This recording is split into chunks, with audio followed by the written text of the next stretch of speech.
And welcome, rugby fans, of course, to that familiar show. You know it as the Rugby Rant podcast show. A quick reminder for those fans tuning in, or maybe you're here for the first time. My name is Ty Braga, your host for today's activities, alongside Rob the Hammer Hammerschmidt and Scott the Big Guy Ferrara. We are the team for the Rugby Rant podcast show. What do?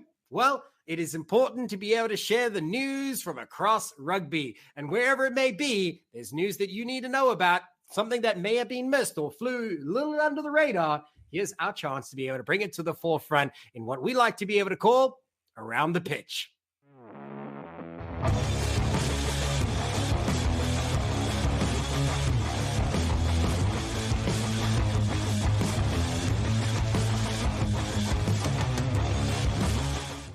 So, for those of you who are not yet familiar, what we're going to do is a quick fire round news that you should be paying attention to as a fan, but not only of the North American rugby game. We're going to broaden the scope here a little bit, and you may hear something from across the waters. But to start us off, let's hand it over to Scott, the Big Guy Ferrara.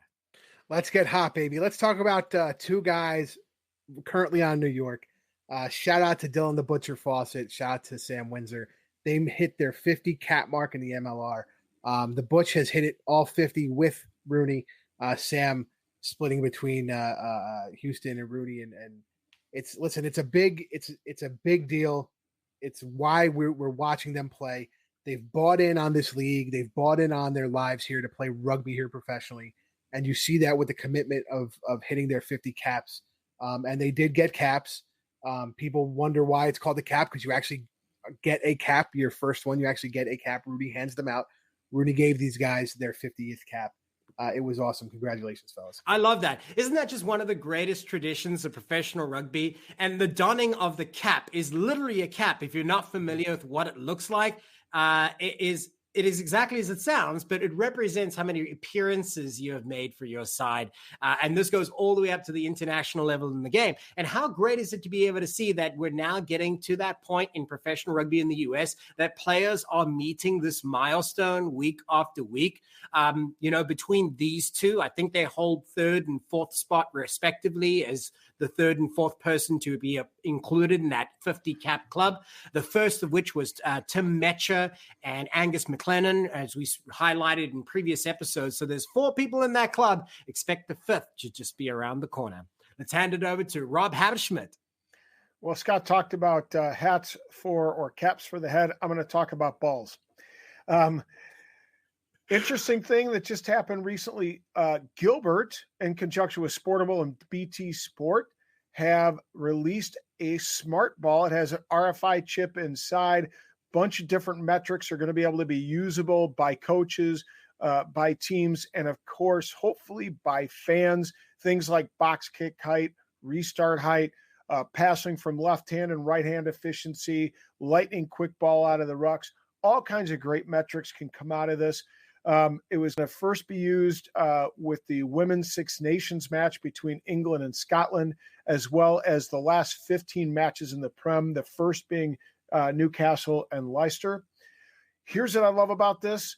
This could revolutionize rugby for the amateur game. Rather than having to spend $15,000 on GPS sensors, this can at least provide some matrix for the amateur game for, club men and women, but also for high schools and perhaps lower level at a really, really reasonable cost. Right. And that's the most important point, right? Because as soon as you reduce the cost to be able to gain access to this type of analytics, first of all, it's going to improve the quality of the teams. Although you could argue that that's only looking at on a team performance and not the individual, but that's okay. Higher levels of rugby will still have that. It's not replacing those tools. It's only in addition to. So I love that you highlighted that it could be of really, really great use to developing teams, high school level, college level.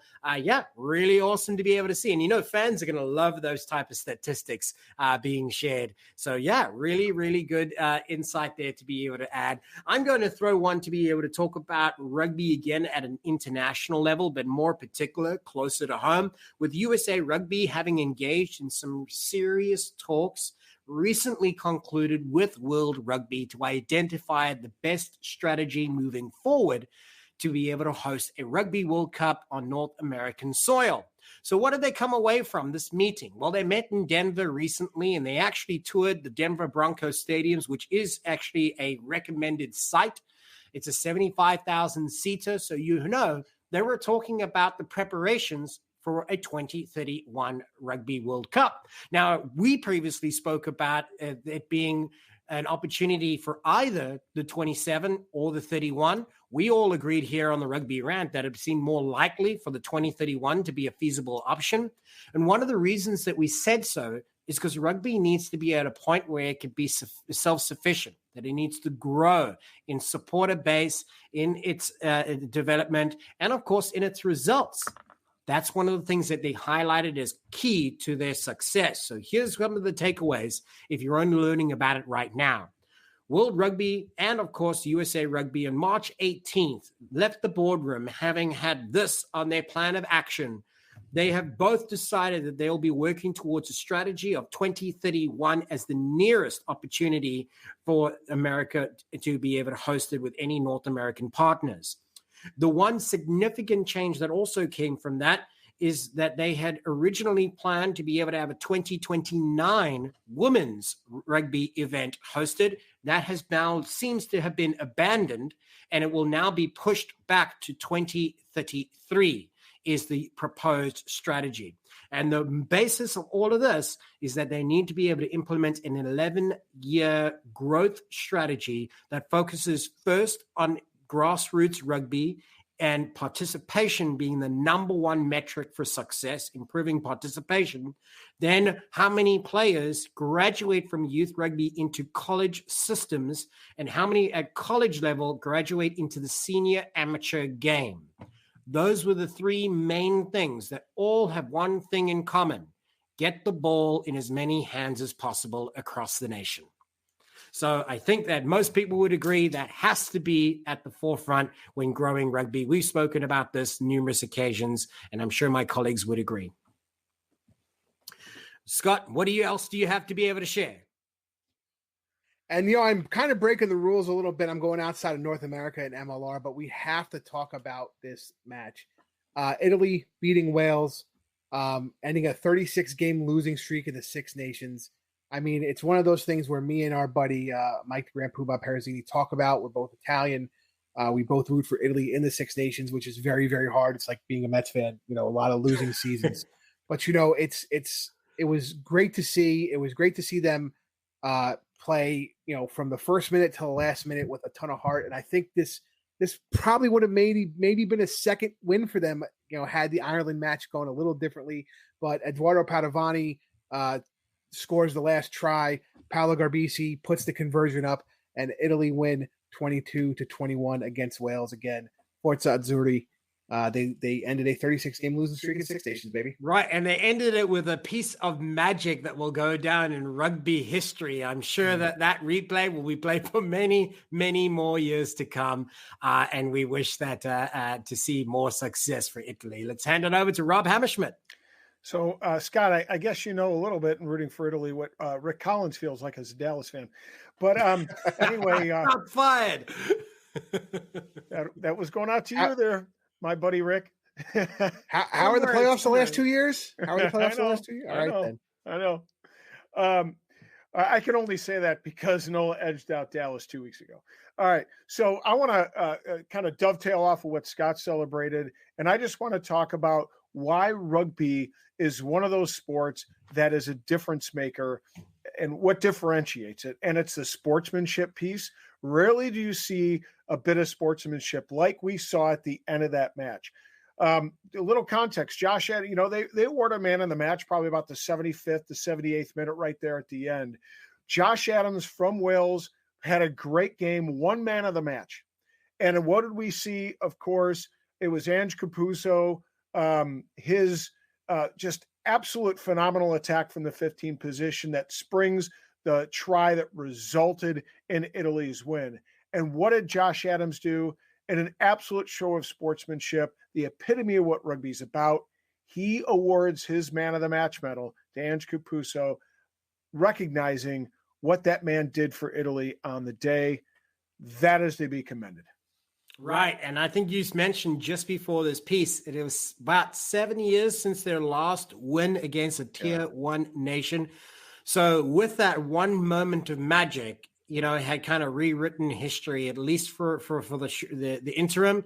Hopefully they can keep going forward. But I love how you highlighted, man, if there is somebody that personifies what rugby is about, that person and that moment did so wonderfully. And if you are a fan in America and you're only recently been introduced to rugby, go watch that. That is what rugby is about.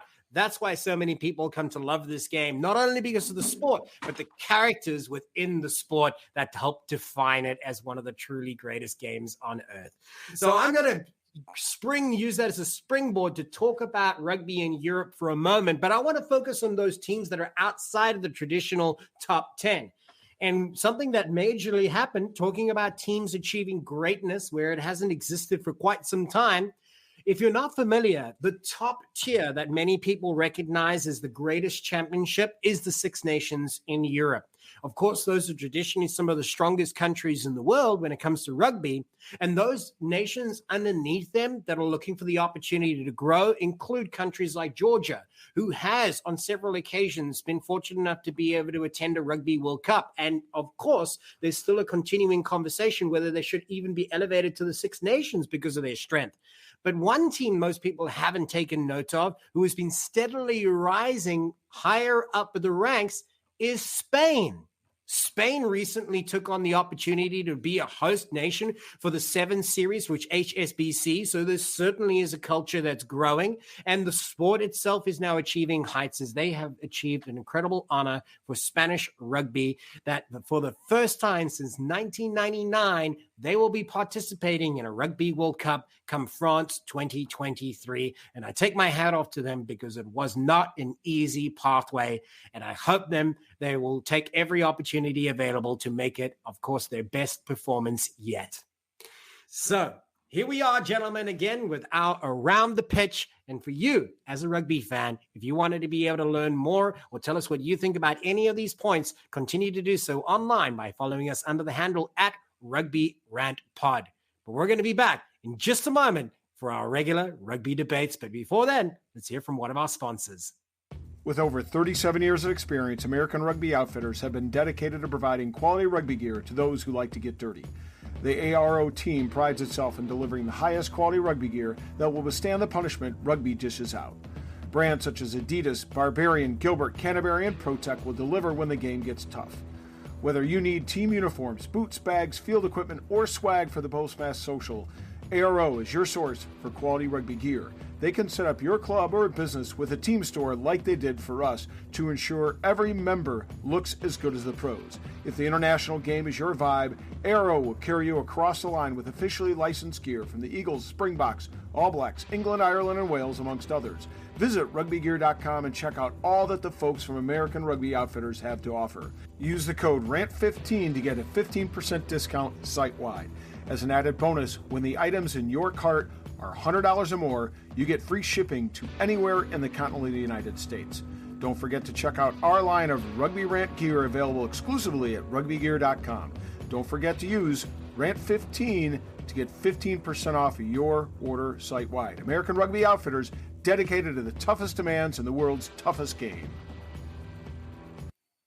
And welcome back, rugby fans. Of course, it's time for our familiar rugby debates. And this is always made popular with the help of special guests. So a quick reminder, my name is Ty Braga. You've got Rob and Scott. But more importantly, who is challenging these boys here today? Returning, I think your second time around. It's been quite some time since we last saw you, though, but we welcome back Tony Ridnell.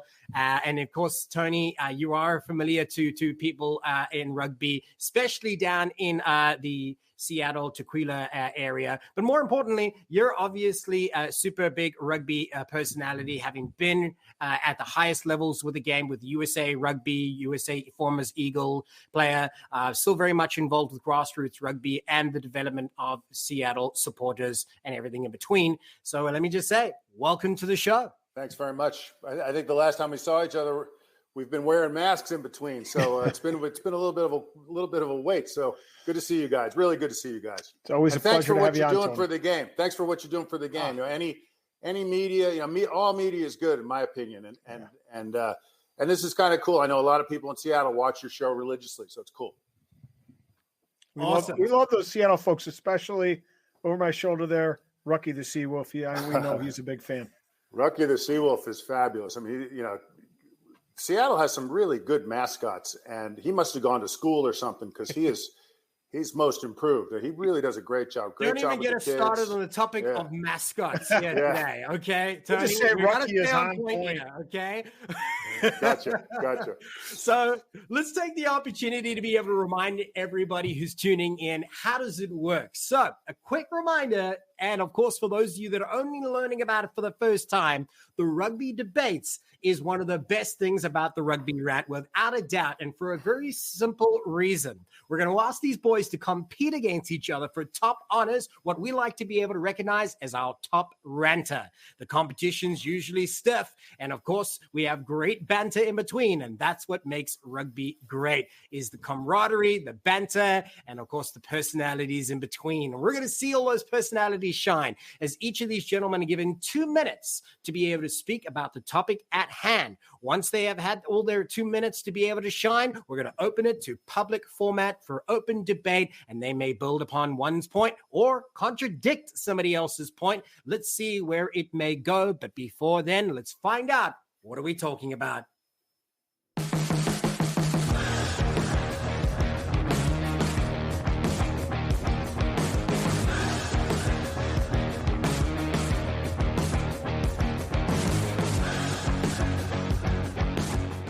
So, like I said, what do we talk about? Well, there's been a lot of chatter online and through all the social media groups when it comes to Major League Rugby. Quite simply, the question has been asked, and we hopefully are here to answer it for our fans. Are there too many cup titles in Major League Rugby? This is quite an interesting one, gentlemen, and I want to rattle off some of the names that I happen to know when I spent just a moment writing down some names. And let me tell you, to be fair, I probably even missed one or two. So if I did, let us know as a fan. You can drop a comment below on our social media by following us under the handle at Rugby Rant Pod. So here's what I came up with, gentlemen. The Cali Cup, the Texas Cup, the Chowder Bowl, the Champagne Cup, the Cuisine Cup, the Fire and Ice Cup, and what fans had deemed to be the Gilly Cup, which is, of course, that matchup between the two franchises supported by Adam Gilchrist. But ironically, the one thing that I actually do want to be a cup is not a cup, and that's the MLR Shield. Well, folks, if you're watching out there and Ty missed one, please crucify him on social media. Scott, right. Tony, myself had nothing to do with the list. Thanks for your support, boys. Always nice to know that I have your support there. With all that being said, -1 point to Rob Hammerschmidt. Yes, not a good start. Started off with a minus. So we're going to offer the floor over to our guest, as is traditional on the show. We're going to move it around the screen until, of course, we end with Rob, and then it goes to open format. Gentlemen, the floor is now open with Tony with the microphone in hand. Well, thanks, Ty. And thanks for having me. I really appreciate it. I love this show, and I know a lot of people in Seattle watch religiously, so glad to be here. The question of if there's too many cups really, goes to the question, asks the question, what are we going to do to promote rugby in this country, promote rivalries, promote teamwork, promote camaraderie, promote support, and things like that. So in my opinion, you can't have too many cups, right? Like if you're playing for one of those cups, maybe, and we all have to remember this is year 5. We're not going to be, it's at year 10, year 15, these things might really mean something. And you might have 300, 400, 500 people flying to San Diego from Seattle. We have a few dozen now. Imagine 5, 10 years from now when this becomes a big deal, a really big deal. So San Diego and Seattle don't necessarily have a cup, but they've got a tremendous rivalry. They played the first game of the MLR ever. And they played in the second final. So obviously a huge, and then of course the final down there with that dramatic ending. So there's a natural rivalry, West Coast, the weather, the North South, whatever you want to call it. So, I could feel when San Diego came up to see Seattle, I could actually feel the energy of the crowd that it was a San Diego game. It's this rivalry, this magic rivalry. So you want to call a cup, a shield, whatever you want, that people can kind of rally around, I think it's just great. Absolutely great. And again, we're reaching a stage now where the demographic of the MLR fan, and I don't know if there are any statistics, and it would be kind of cool to maybe take some surveys, but I think the demographic of the MLR fan is now probably vast majority of people that didn't know about rugby before the MLR, and probably didn't play. We all thought the first year it was just going to be, ex-players and current players, going to watch some pro rugby. And that hasn't been the case at all. And some of the crowds, in LA, Seattle, Dallas has had some nice crowds for sure. Anything to bring fans supporting the teams together is good by me. Call it a cup, call it a shield, whatever you want. Right. Any reason to bring fans together, really. Absolutely. No question. And I love how you highlighted the rivalries that develop around these. Now, some have happened organically. Some argue that, well, is it manufactured? But if you had to fast forward, as you said, 5-10 years down the road, will that actually even make a difference? I mean, every cup had to have an origin from some story, from moment, from some sort of rivalry. But as long as it brings fans together, really, isn't that the win? Absolutely. I definitely hear you that ringing true. One day in the mid 1800s, someone called a cup the Calcutta Cup, and some people probably made a joke about it, but they're playing for it 160 years later. What is this cup idea? Right. So. Is it a teacup? So let's set that one aside, and there's some really strong points there. But if I kind of sum it up, the one thing that was central to your conversation, to your debate, your rant there, Tony, was anything to bring fans together. And where Absolutely. it is now is not a fair place to assess it. It's 5 to 10 years from now as we see it continue to develop. What will it do for rugby, right? And it's already bringing in new fans, so we can only imagine it might go upon a similar pathway moving forward as well. Excellent stuff. I'm going to take a bonus overtime 30 seconds and just talk about when you're talking about bringing the fans together. The Seattle Dallas game the other day. Dallas, what a super event site they have. The stadium's phenomenal. The way it presents on TV is fantastic. I was kind of negative on Gilchrist spending. I think I heard the number was $75,000 a game last year at the Coliseum. I was like, why would you do that? And then, when you watch the games and you see the final and you see how well it presents rugby to the American audience, hell, I'm a huge fan. It looks like a very, very professional product. Absolutely. And I think across the league, we have to improve there. We've got 3 or 4 just absolutely cream of the crop events. And there are 3 or 4 that are pretty hurting. So, you do real estate is a huge kind of help issue. Raise the bar. Yeah. Real estate's a huge issue as well, just in terms of, owners being able to recoup some money. Instead of renting a stadium and not getting the parking, not getting the beverages, not getting the concessions, finding real estate to play. And I think that's where Houston is going to find some real success in a few years. I think those fans are going to be getting around Houston just because of that stadium. And they aren't going anywhere. As soon as you put down those sort of roots in the community, you can expect to be there for a long time. Absolutely. That's right.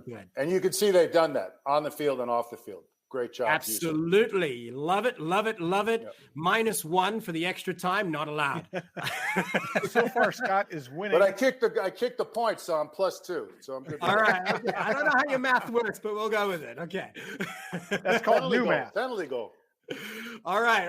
Let's swing it over to Scott, the big guy Ferrari. What does he have to say? Well, we're still cooking, and I think right now the number of cups is fine. I think the teams that are in the cups, you have AGs in 2 cups, Rooney in 2 cups, LA in 2 cups.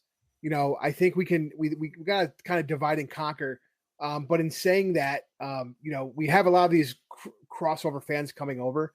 And let me just count 1, 2, 3, 4, 5, 6, 7, 8, counting 9, the 10, fans. 11, 12, 13, 14, 15, 16, 17, 18, 19, 20. Are you sure out of 20 fans at the Austin Elite game in 2019? What I'm saying is a lot of these fans are football fans, right? And a lot of them are college football fans.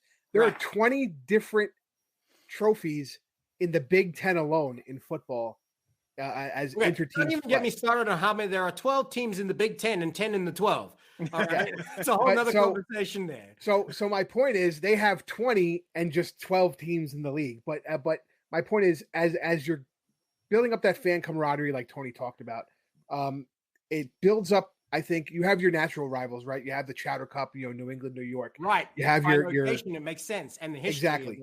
But then you have these cross ones, like the Champagne Cup, LA and New York. They're kind of the champagne cities, they're the lifestyle, and it's something that is one of the things that the Giltinis kind of have, right? That's like their thing, is their glitz and their glam. And then New York, obviously being the Big Apple, almost the center of the universe at this point, it kind of makes sense, and it takes a team from the West Coast and a team from the East Coast that aren't even going to play each other every year at this point if we have 13 teams in the league, but it makes the game exciting because there's something to play for. Let me just tell you, in 1903, Michigan and Minnesota played in football 6-6, and Michigan left a brown jug of water. To this day, every year they fight for the little brown jug. And Minnesota's response when Michigan said they wanted it back was, come back next year and win it. And that's the kind of attitude we want. That's the kind of attitude we need.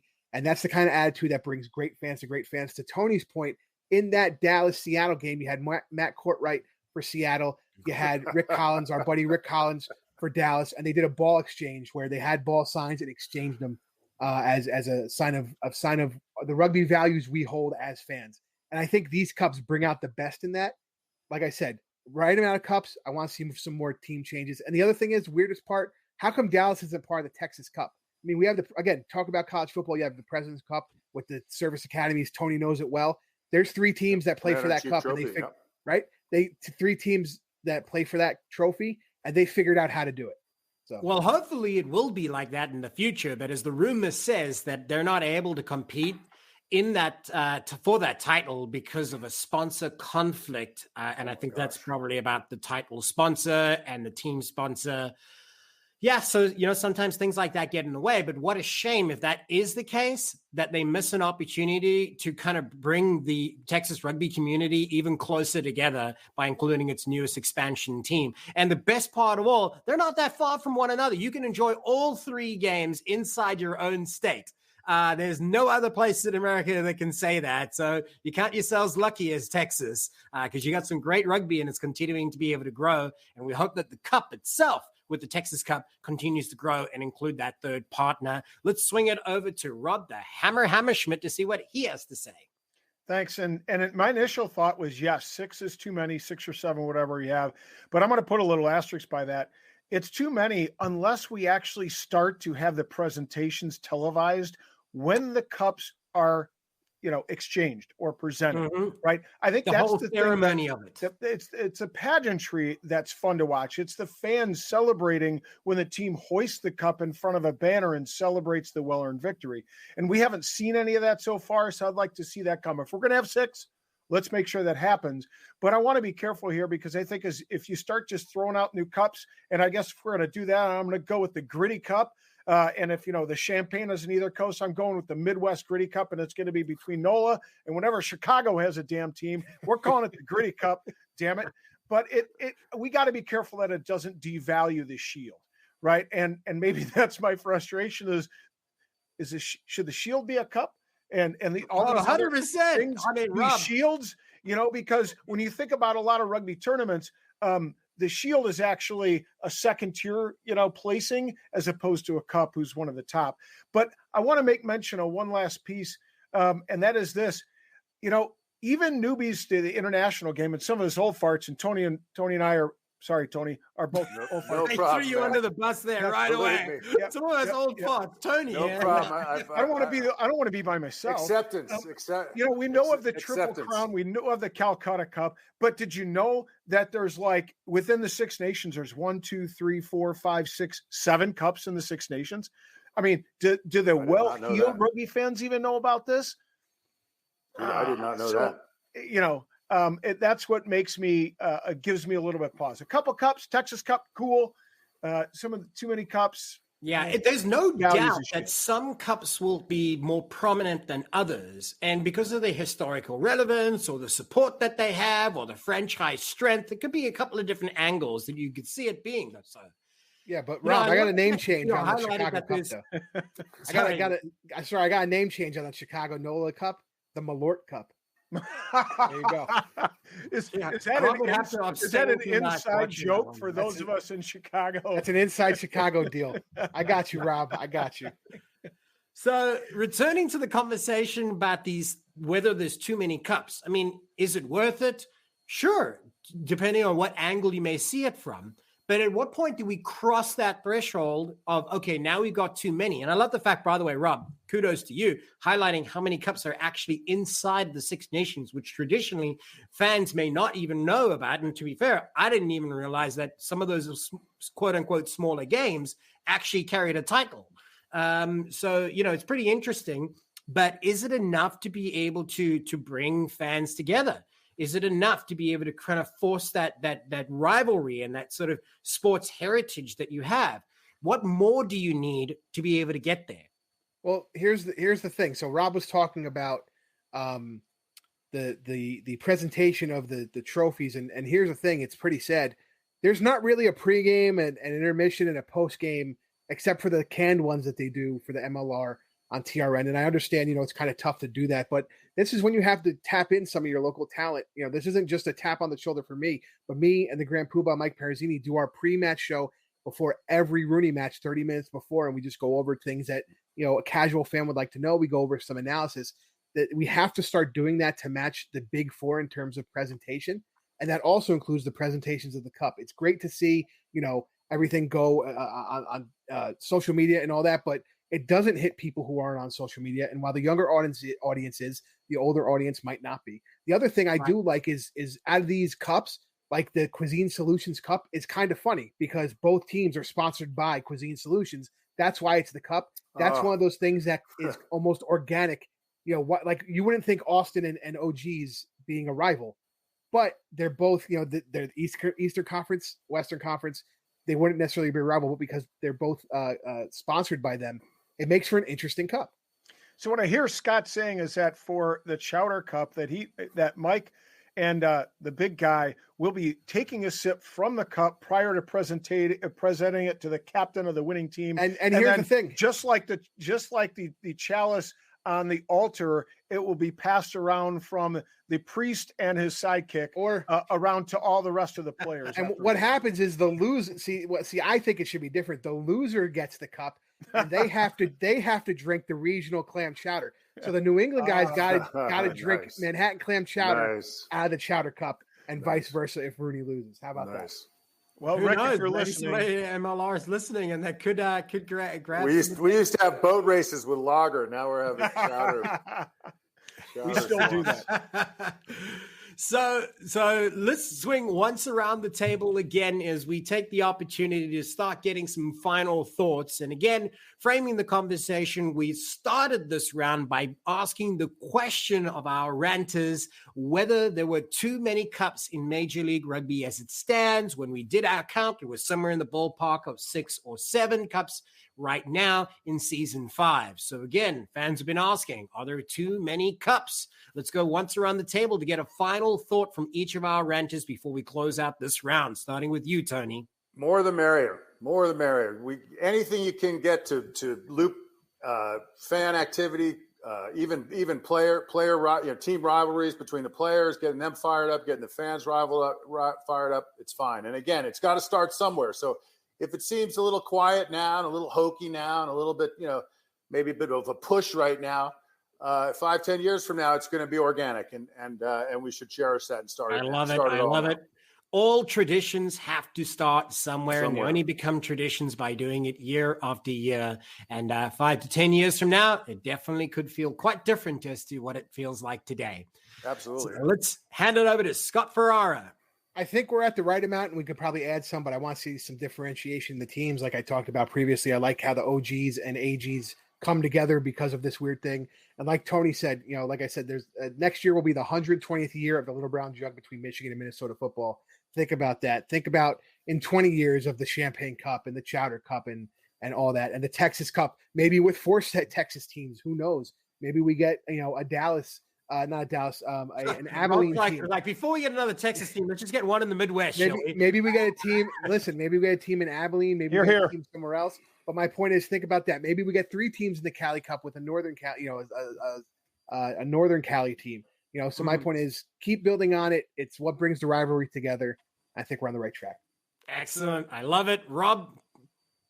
I'm okay with it. We got to celebrate it, though. It's got to be part of the presentation. the fans got to be able to see it, not just in the stadium, but also in the stands. And if we're going to move to more cups, in addition to the Gritty Cup, I'm throwing another one in for my team, the NOLA Cup. That would be the No One Likes Atlanta Cup. And of course, it would be between NOLA and Atlanta. So it would be a perfect cup. I feel like Atlanta's immediately at a disadvantage with that cup. Like, do you want to win it? If I don't really care. That's fine with me. They've kicked our asses in the last 3 games. We could use any advantage we get.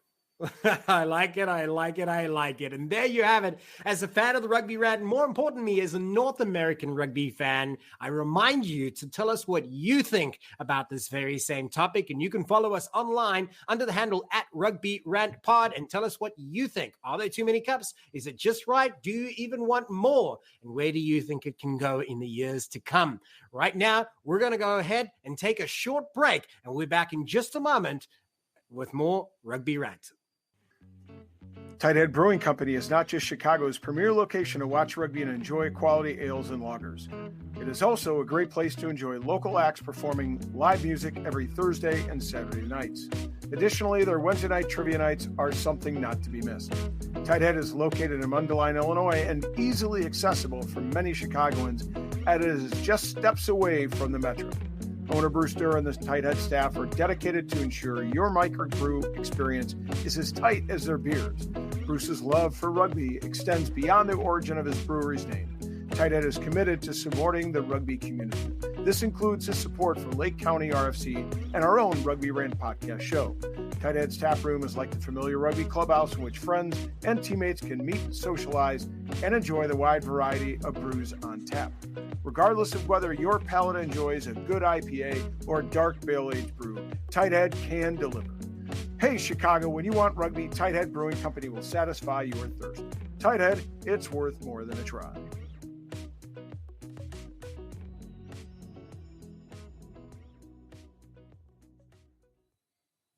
And welcome back, rugby fans. Of course, it is important to be able to take a moment to be able to remind all of our viewers tuning in or watching us here on the Rugby Network or wherever it may be that you can get more content from us by following us on patreon.com. This is the new home for all our additional content that'll give you an opportunity as a super fan of the Rugby Rant podcast show to get additional extended interviews with our run, pass, or kick interviews.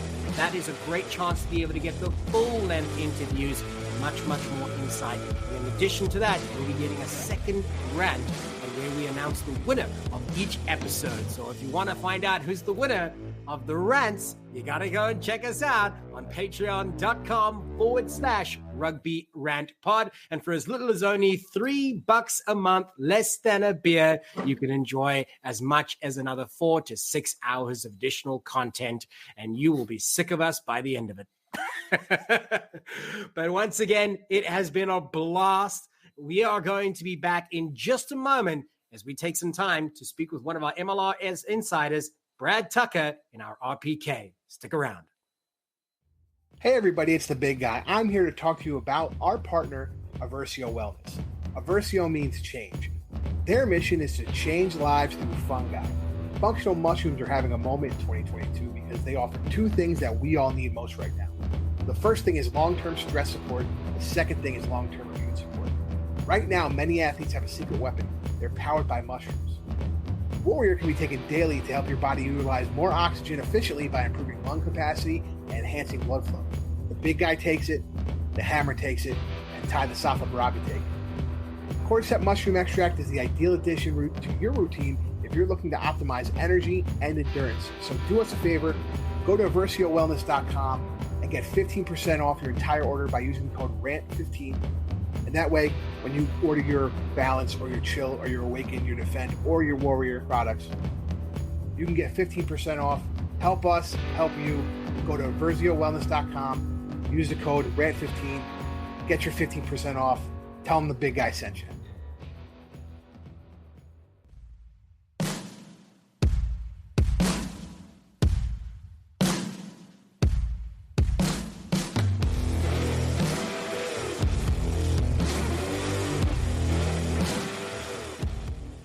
And welcome, rugby fans, to the Run, Pass, or Kick interviews, where we put our guest to the test as we bring in the rugby insiders from across the nation to be able to speak here with your Rugby Rant team. A quick reminder, my name is Ty Braga, today's host, and alongside my colleague Rob the Hammer Hammerschmidt, we will put the man of the moment to the test. Who do we have? Brad Tucker, of course, from the Seawolves, a stalwart there from 2019, has been a firm favorite with fans out in Tequila, and for good reason, as he has not only been a performer on field, but he's been an integral part in helping rugby grow within the community there. And here, we're going to learn more about that and him in just a moment. But before then, let me welcome Brad to the show. Brad, welcome. Hey guys, I just want to say thanks for having me on. Excited to play run, pass, or kick, and let's have some fun tonight, eh? Sounds good, mate.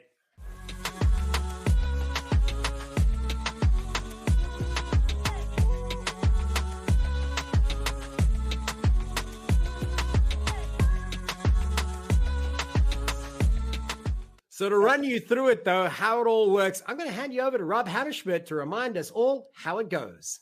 Well, once again, thanks, Tux, for joining us. It's really a pleasure to have somebody of your caliber on the show, as always.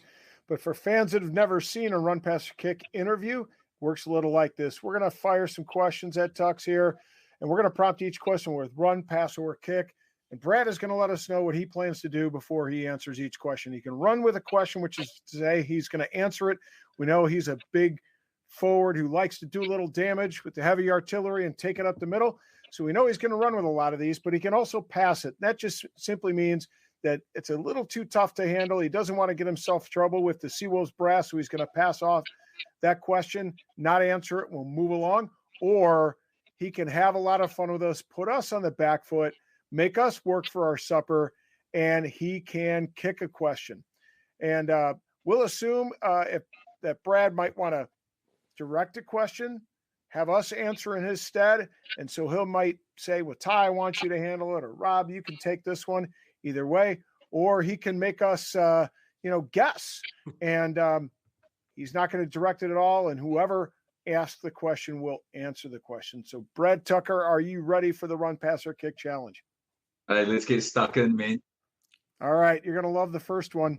It was specially designed by Scott, so you can blame him. Run, pass, or kick.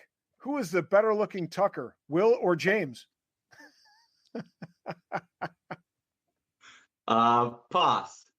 I don't think we've started the show with the first question as a pass. So that was a pretty good first question from Scott in the background. I'm sure he's chuckling to himself, but congratulations for making a first on the show, Brad. Right. Hey, I didn't want to put that pressure on you two either, so I'll just save you from that damage. Look, I'm just happy you didn't kick it back to us. That's right. Because, and I'm particularly happy because from what I understand, your brother Will is the youngest, but the biggest. And I know you stand 6'5" at about 240, 245. So I can't imagine what he is. I don't want him on my bad side. Well, if you'd put me in there, I would have just said I'm the best looking, but you left me out, so it made it a bit harder. Oh yeah, of course. I mean, that was a gimme right then. I think it was a pretty good start there. So let's take the opportunity to run forward into the next question. And again, a reminder for all those tuning in, we're here today with Brad Tucker representing the Seawolves. And if you're not familiar with the rich rugby resume that this guy has, let me run you through some of the highlights before we go deeper into this conversation. So your journey starts just in New Zealand, Christchurch in particular. You call that home. And of course, that leads into you playing at St. Bede's College before moving on to Canterbury Sevens, and then on to Waikato, Taranaki, Manawatu, before finally finding where you call home now in the Seattle Seawolves since 2019. And in your first season, was fortunate enough to be a part of that side that lifted the MLR Shield for their second time in a row. With that in mind, we set up the next question. Run, pass, or kick here, Brad. Hailing from New Zealand, Shields and Cups are no stranger to rugby mad fans and Kiwis alike. You raised the Shield in 2019 here in the US with the MLR. Should the MLR champion should the MLR Championship raise a proper cup? This is a conversation that many fans in America have been debating, and of course our Canadian brothers and sisters, that should the final title be that you lift the shield or a traditional cup? What is your thought? Run, pass, or kick? I'll run with that one. Obviously, back home we got the Ranfurly Shield, so I was fortunate enough to be a part of a couple of Ranfurly Shield teams, and at the end of the day, it's the history that goes into something that makes it important, and the league started with a shield. So for me, that's got a meaningful place to all of us that have lifted it before, and personally, I think it should probably stay as a shield. It's pretty heavy. It's a lot heavier than you'd expect. It's a pretty cool bit of kit, and a cup's cool, but there's no history in a cup for us right now. Maybe if the name was going to change or something like that, then we could look at changing the trophy. But for now, I think the shield's pretty spot on, to be honest. What do you guys think? Well, it doesn't matter what we think. Hey, I'll put the person back. You're on 6'5". I'm not arguing with you. Right. So the funny thing is immediately when you might be at the very least our second guest to join us for an RPK who has won the Ranfurly Shield. The other one was Tony Lamborn, and I'm pretty sure you know Tony pretty well. And he had one hell of a story that he told about when he won the Ranfurly Shield as the youngest player on his winning squad. Yeah. When they won, and a couple of the little plates that they were celebrating. It was taped to his body to assure that it made it back on the plane. And there were many adult beverages through the night. And a couple of the little plaques on there had fallen off during the course of the evening, and he was in a bit of trouble. He happened to find them in his pocket later on, and they bubble gummed them to the shield temporarily when they, arrived back home to celebrate with fans. But I got to tell you, I like your idea. I'm okay with the shield. I think you're right, though. They need to put something else on there to really bring out that history, right? Yeah, exactly. I think even the MLR Shield in its short history would have a few good stories, just like the. I'll tell you for free that the Ranfurly Shield has some unbelievable stories from each time. But that's a lot lighter a shield and easier to carry than the MLR one. Oh no, you won't believe how heavy that plank of wood is. It's a big old thing too. I've never had the honor of lifting it, so I'll have to take all of everybody's word for it. So let's dive into the next one here, and we keep the momentum moving forward. So, run, pass, or kick. The Seawolves were back-to-back Shield champs in 2018 and 2019. What made these teams so different? What was great about that? Hey, I'm actually going to kick that one straight back to you. Sure. Yeah, absolutely. Well, first of all, what I love is the fact that the 2018 squad we have to recognize the first, right? Among the first to be able to play professional rugby out of Seattle.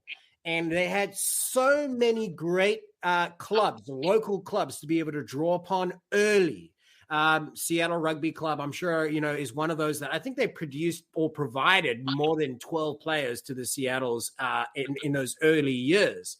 So they already had a culture to build upon. They already had rapport. They already had a style. They had consistency, and they kept that going. And they very, very quickly found their own style and formed an identity, and the identity of the stadium as well, and their fans just embraced everything. So it was the right team at the right time and in the right place. And all those things put together just worked out in their favor, and they were consistent in what they produced. It wasn't particularly flashy, but they were consistent. They did the basics well, and they produced results, and they got a good following.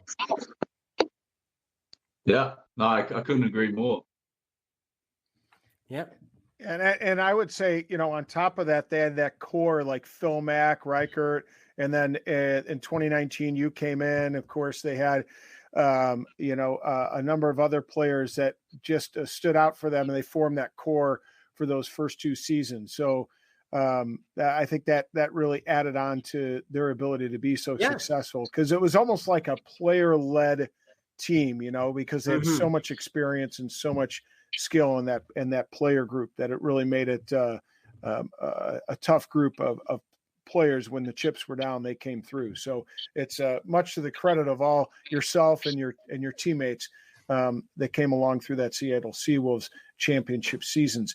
I'm going to move forward to talk a little bit about, as we kind of move through Seattle's history, if you will. Tough question. I'll put you on the hot seat a little bit. So don't forget, you can always run, pass, or kick here. Yeah. After the 2019 successful season, got into 2020, and some administrative changes were made at the conclusion of that shortened 2020 season. One of the notables, Shane Skinner, stepped down as CEO. Run, pass, or kick, can you give any insight to fans about some of these changes administratively that happened at that point in time in Seattle's history? Yeah, I can run with that. I think, as things grow and we all know in life, stuff changes and people's life changes and they move in different directions. And the team sort of got to one of those stages after the COVID year. And, there was a lot of uncertainty for a lot of people. And I think especially in professional sports, like we didn't know if no one that was a professional athlete knew if they were going to have a job going forwards or when we'd be able to play again or anything like that. And I think, you probably look across the league, there was a lot of administrative changes all over the show. I know in other sports leagues there were as well. There was a lot of players not even playing anymore, a lot of changes like that. And I think, the Seawolves was a part of that as well, and stuff changed. And, I'm happy to say that we're in a really good space now. I think obviously there was some hard times there, and when there's change in organizations, there's quite often hard times and, changing of the guard, you may call it, but the team's, rebuilding in a really good way in terms of, front office staff, management, everyone being aligned and in the same trajectory to where we all want to get to. And I think in any organization, that's really key. I'm pretty pleased to say that that's how it feels like we're on that right track as a group and a whole organization, that we're all committed to the same goals and working in the same direction for each other. And, when there's change, I guess that alignment as the end outcome is all you can ask for. So as a player, really happy with how everything's going there.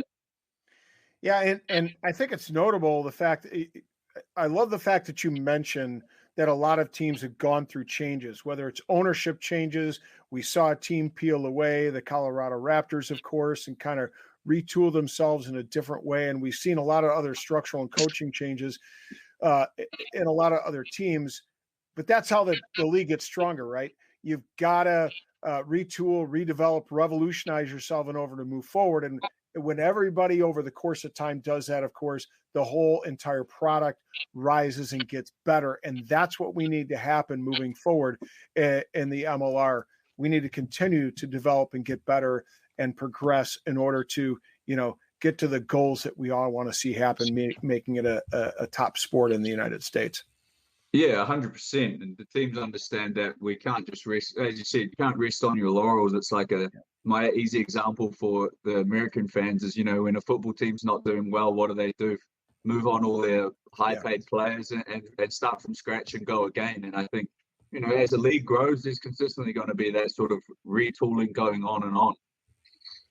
Right. Yeah. It's a constant evolution, and every time you ask more of yourself in the organization, that's how you get better. And you got to sometimes make, the tough choices. But ultimately, if it's for the greater good, that's where it needs to lie, is the motivation. So we're going to stay on Seattle for a moment more, and talking about Seattle, we're going to broaden the conversation. We've spoken about the administration, the organization.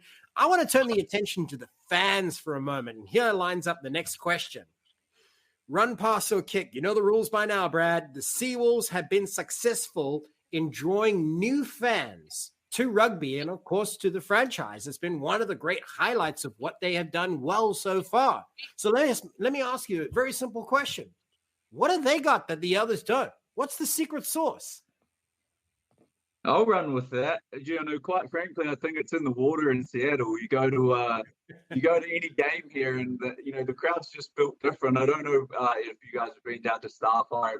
I have not yet, but it is on the list. I guarantee. Well, I would say that I put it at the top of the list, to be honest. Well, you couldn't say otherwise. Yeah. As a matter of fact, Tony Ridnell was just on our show, so I think we're all going to fly out and we're going to stay with Tony. He doesn't know it yet, but that's the plan. Yeah, I'll let him know this weekend that that's the plan. I'm sure he'll be stoked about it. Yeah. Big Tones is always making a lot of noise, so he'll have no qualms. I think Tony's going to be like, yeah, I'm going to kick that one over to you, Brad. There's no room at my place. But as I touched on, I think you go to any sports team game in Seattle, and it's just you can't wrap your head around how passionate and loud everyone is. And right, you meet someone and they don't know, especially in 2019, you might meet someone they didn't know that there was a professional rugby league here, and you bump into them like 18 months later, and they're like, "Hey, do you remember meeting me?" And I'm like, "Oh, like, loosely." And they're like, "Yeah, well, I've been to the games now, and it's awesome, and I love it." And they're screaming their head off at the game, and it's just like, well, that's what Seattle's just got that ingrained in them, a passionate support about their city and state. So it's a really cool place to play. Yeah, and it is a highlight for many players when we actually ask them, I'm not talking about the Seawolves organization or anybody connected, just players from around the league that, name a stadium you're always happy to visit. And Starfire is always right up there, either number one or number two. Naturally, there's other great teams as well and other great atmospheres, but consistently, Seawolves has always been one of the most attended. They got great attendance no matter when it may be, and they travel well too. The fans actually travel really well. Yeah, they're unreal. They're unreal, man. You just never know. You always hear a Seawolf chant popping. I mean, you could be at a pub and the Seawolf chant will pop up out of nowhere behind you. So it's awesome. Love it. I love to hear that.